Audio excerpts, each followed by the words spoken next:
Hi friends, అందరూ బాగున్నారా? మనకు ఎలాంటి చిక్కులు చికాకు వచ్చినా కానీ ప్రతి ఒక్కరు ఏమంటారంటే, మీకు ఏదో దోషం ఉందంటుంది, అందుకే ఇలాంటి చిక్కులు చికాకులు దోష నివారణ చేసుకోండి అని మనకు సలహా ఇస్తూ ఉంటారు. అప్పుడు మనము మన దగ్గరికి దోషం అనేది దరిచేరకుండా ఉండాలి అంటే ప్రతిరోజు, అంటే సోమవారం నుండి ఆదివారం వరకు ప్రతిరోజుది మన దోషం అనేది మన దరిచేరకుండా ఉండాలంటే మనము నవగ్రహాల దోష సూత్రం అనేది మనం పూజ చేసేటప్పుడు ఖచ్చితంగా పఠించాలి ఫ్రెండ్స్. అలాగే నవగ్రహాల పూజ చేసేటప్పుడు 11 ప్రదక్షిణాలు చేయాలి. చేసి మీకోసం నేను నవగ్రహాల సూత్రం పఠిస్తాను, నేర్చుకొని మీరు పూజ చేసేటప్పుడు మీరు చదవండి. మీకు శుభం కలుగుతుంది.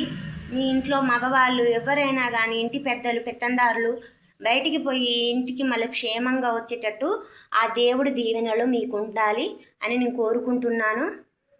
ఇప్పుడు పఠిస్తాను. ఆదిత్యాయచ సోమ మంగళ బుధాయచ గురు శుక్ర శనిభ్యాయచ రాహుకేతువే నమః. ఈ సూత్రాన్ని మీరు పఠించి నేర్చుకోండి. అలాగే ఫ్రెండ్స్, మీకోసం ఇంకొక సలహా చెప్తాను. ఆడపిల్లలు ఎవరైనా కానీ వాళ్ళని ప్రోత్సహించండి. వాళ్ళకి ఏదైనా ఇంట్రెస్ట్ ఉంటే అందులోకి వెళ్ళనివ్వండి. కింద పడతారు, వాళ్ళకి అవమానం జరుగుతుంది అనేది మీరు వదిలేయాలి. కింద పడాలి. కింద పడితేనే వాళ్ళు పైకి ఎలా ఎదగాలో నేర్చుకుంటారు. ఎందుకంటే పిల్లలకు మనం ఉన్నప్పుడే ప్రతి ఒక్కటి నేర్పించాలి. తల్లిదండ్రులు, అన్నదమ్ములు, పెళ్ళి కాని అన్నదమ్ములు అన్నీ నేర్పాలి. ప్రతి ప్రాణి నేర్పాలి. మన పిల్లల్ని మనం సుకుమారంగా చూసుకున్నట్టు అవతల వాళ్ళు చూడరు. గారాబం చేయాలి. చిన్న పెద్ద తేడా తెలిసేలాగా చూడాల్సిన బాధ్యత ఎవరిది? పేరెంట్స్గా తల్లిదండ్రుల మీదనే ఉంటుంది. ఓకే ఫ్రెండ్స్, ఇంకొకటి ఏంటంటే ప్రతి ఆడవాళ్ళు కోరుకునేది, పెళ్ళి కాని వాళ్ళేమో నాకు మంచి భర్త రావాలి, మగవాళ్ళేమో నాకు మంచి భార్య రావాలి అని కోరుకుంటారు. అదే పెళ్ళైన వాళ్ళేమో నా అత్తింటి కుటుంబం, నా పుట్టింటి కుటుంబం, నా అన్న చెల్లెళ్ళు, నా అక్క తమ్ముళ్ళు, నా భర్త, నా కడుపున పుట్టిన వాళ్ళు అందరినీ ఆ దేవుడు క్షేమంగా చూడాలని కోరుకుంటారు. అంతే కదా ఫ్రెండ్స్.